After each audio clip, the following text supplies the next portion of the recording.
video.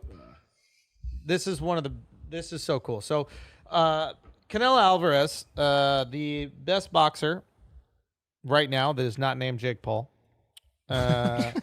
Best boxer to ever live. The best boxer on the planet, Canelo Alvarez. I believe that he has won titles 147 pounds, 154 pounds, 160 pounds, 168 pounds, and 175 pounds. I believe good at punching people in the head. He's fucking incredible. Yeah. And he's going up against an undefeated fighter named Caleb Plant, I believe. Caleb is his first name, but Plant, what? No, I was just saying that's how Mark's ass looks. Not, Mark, you got him. Not even close. I got him. So they're going and they're having their face off, right? The fight's not until November. Yeah. October, I think. November 6th. Oh, it's November? Yeah. And then, so the fight is happening for the super middleweight championship. That is 168 pounds. Or maybe he hasn't won 175, but 168 he's won. So they're having this face off. They're jawing at each other. Canelo pushes Caleb Plant. Caleb Plant comes back and tries to slap Canelo. I just want you guys to watch this video, and I want you to pay attention to Canelo's right hand right before he swings back at Caleb Plant. Just watch his right hand.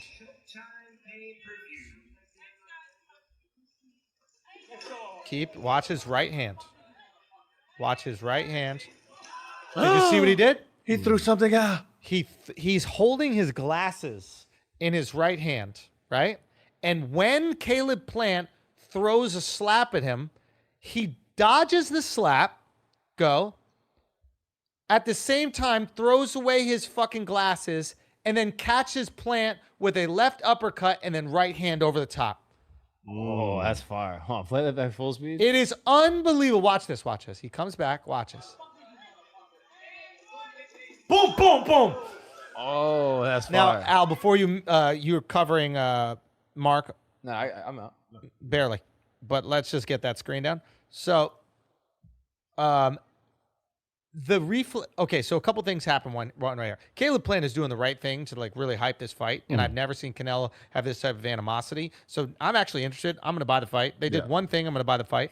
Caleb Plant got cut under his eye. Didn't look like that big a cut, but it's going to stop him from doing certain training. Like he won't be able to spar, right? Because you want to make sure that thing heals up, and it could open up very easily in the fight. So kind of stupid thing, but this will definitely add, I mean, like hundreds of thousands of pay-per-view buys for this fight. What they did was unbelievable. Should happen at every fucking fight. What I'm interested in is Caleb Plant just found out how fucking fast Canelo is. If you notice something really specific about this, Canelo pulls back to avoid the slap, but doesn't leave punching range. Yeah. So he pulls back. He's in church shoes. Like, there's no way I could even throw a punch in those shoes. I'm slipping, sliding all over the place. Moves back. Watch. Plants his foot, steps back in. Uppercut left hand, boom. Open hand. Open hand. Yeah. And he's so fucking smart to throw it.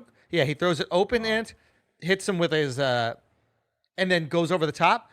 But the brilliant. Both were open. Both open. Yeah. And think about how brilliant that is. In the moment, one, you don't break your fingers or knuckles. Yeah. Two, you don't do too much damage to him where it's going to push back the fight that you've already been training for. Yeah.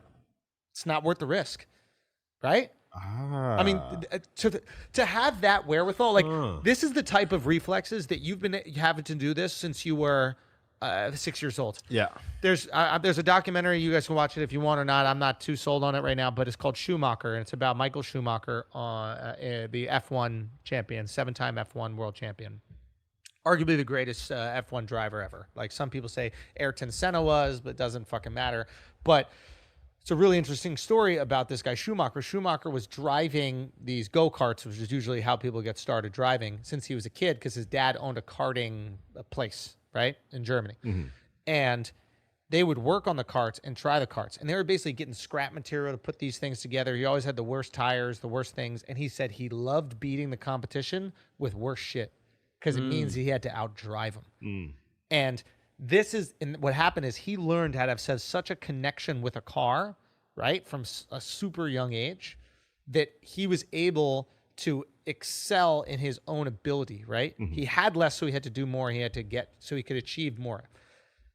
This right here, what you're watching, those type of knee-jerk reflexes, like unbelievable timing. Like he doesn't know he's going to swing on him. He doesn't know if he's going to push him. When you're in a fight, you know that you're going to get hit with one or two hands. This he doesn't know. He's actually welcoming into punching range. He's also thinking there's no way this guy's going to punch me because he's not going to risk the biggest payday he's ever had in his life. Yeah. And then in a split second to pull back, slap. Counter so well. Yeah. Unbelievable. Chance that was staged. God I'm saying damn, that there has to you be. just volleyed me right now. Sorry about I was that. just about to No, say no, that. no. I know No. some people are saying this. Some people are saying this that it's potentially staged. If it is, absolutely brilliant. I'm Yeah. glad that it's staged. This is staged. It's It's staged. The push was so hard, and the fact that both men struck with open hands, like he did a 1-2 open hand. yeah, Who does a 1-2 open hand? Wrestling. yeah, wrestling. Which is, yeah, Nah, which they is go staged. like no. they do the stomp with the yeah, punch. yeah. Yeah, I like- think what this is this is just me. I thought about it potentially being staged. I don't think it is because I think these guys know it's on the line, and I think there's animosity, but at the same time, there's millions of dollars at stake, and it is not worth millions of dollars to keep your hands closed when you're gonna be able to punch the shit out of that person in a second. I think Caleb was just trying to land a clean slap on Canelo. Like, because he gets his fingers touch him. And I think if he lands a clean slap, he's like, oh, that's going to make waves. Everybody's going to talk about this. And I think he had no clue that Canelo was going to come back because he cut him. So it's like, he tried to slap him. And I think what he basically learned in this fight is, I'm not as quick as this motherfucker. Do you think you can actually learn something from this? Like, Yeah, he learns he's fucked. you really think so? 100%. I think he learned, I'm going to have to bully this guy. I'm going to have to lean on him. There's no way I'm going to be able to outpoint him because if we're just going punch for punch, he's going to be able to slip my shit and counter, and there's nothing I can do. So in a way, is this a benefit for him that he's like got this little trial under his belt? He's like, oh, he's got hands. I got to box him in. He must know this already, but I think it hurts him because his confidence, okay, it helps him in that his confidence has dipped now, but now he can find a different way to beat him. Yeah. Because he could go into camp going, well, I'll just, punch with him and I'll try to counter him. And now he's like, no, I'm going to have to find a different way to hurt him yeah. because I'm not going to be able to just exchange. So it probably helps him. At the end of the day, it probably helps him most because now he can have a strategy. That is different than what he thought he might be able to do. Because remember, every fight that he's gone into before this, he's won. He's never experienced somebody who could beat him. And I don't think he's ever even had an exchange like that in the ring where he's like, oh, fuck. I just tried to slap someone when they were standing right in front of me. And then he got 2 slaps on me in a second. He's not even standing there with his hands up. Yeah. His hands are at his hips. Yeah. Imagine in the ring, knees bent, boxing shoes, Yeah. hands up. You don't have a chance, kiddo. Yeah. So, yes, confidence is going to dip, but maybe builds that confidence back up in camp by doing a different type of technique. That's what I'm saying. If the guaranteed outcome was that he was going to lose and just get absolutely pieced up, at least now he has some preparation.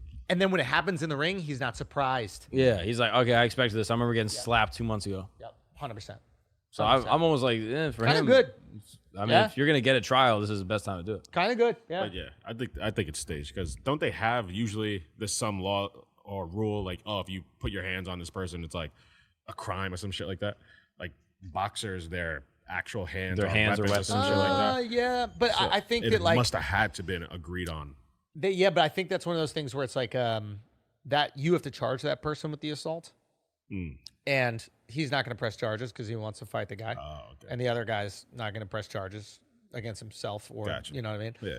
But I also think that you can say like he can say I was pushed, I was worried for my safety. Yeah. You know, but Were we able to hear what was said to make Alvarez push allegedly him? some mom shit. But I think it could be lost in translation. He's like, listen here, motherfucker. And then he just hears mother and fucker. So he's like, you saying that my mother is a fucker? Like, and then just push. Damn. Because they were jawing a little bit. But how much more exciting is boxing when you know they don't like each other? Yeah. Fuck all this respect shit. Oh, I respect the craft. And yeah, that's great. You want to do a craft, then do a fucking craft. Yeah. You know what I mean? I want motherfuckers angry at each other. Yeah. Going in there, reckless, wanting to take you down. Like that is, the stakes are so much higher. There's so much more to lose. You get knocked out by the person who slapped you, Yeah. Shit. Now some people are saying that it's like Showtime fucked up. Like I think Dana White said that. I saw it on Twitter that he was saying that like Showtime should have done something. Should have had security. They should have had someone between them. Like whenever Dana does weigh-ins, he's always standing right between them. Yeah. So like if some shit happens, he can at least step in the middle. Dana knows he ain't security. If John Jones wants to fight DC, there is nothing Dana can do. And Dana knows that. Right? Now, Dana might be able to hold back like the 145-pound guys. Right. But if the 200 plus. But just him putting himself in there, like these guys respect him. They don't want to. Oh, that's they true. Don't They wanna don't want to be the swing one to the swing guy on that Dana. owns the. Yeah. I'll be honest, he's fucking brave for that shit. I'm not standing in between Francis and Ngannou and Stipe Miocic if they're actually angry at each other. I want help. Put one of them Tecate girls in there. Something, dude. I need separation. Yeah, give me a buffer. Fuck yeah, that. yeah, I'm not doing that on my own. But I think Dana's doing what he's supposed to do, which is shit on any other promotion that's interesting. Yeah. Like that. This is a branding game here, baby. Yeah. Like the brand is UFC, and if you're not UFC, your shit sucks. Yeah. Simple as that. So say why this is bad. Say why they're fucked up. Also, who's promoting Jake Paul's fights? I don't know. Showtime. That's right. Talking about fighting Conor McGregor with the greatest first pitch in history. This is. I haven't seen it yet. I didn't realize it was Oh, watch. like that. I mean, I'm shocked he's standing after what he went through. Hold on. Son, that shit. I mean, come on, dude. Yeah, Which, first off, if you're gonna throw a first pitch, practice. Right? Like I think about this all the time. If I ever get to throw a first pitch, I'm in the gym for weeks. Like I'm working on it. I'm fucking. You're just batting practice. Just like getting that cocky. shot. They think, oh, it's just throwing. I'm the ball. throwing that shit as hard as possible, and I'm taking the risk. It's either going to be way off, or it's going to be a strike going like 75. Yeah. And they're going to be like, yo, he came with You don't realize how far that shit is. You get to the top of like an MLB mound, you're like oh, whoa, shit. this is some distance here. Nah, but if you've never thrown a baseball, you gotta practice before you do it.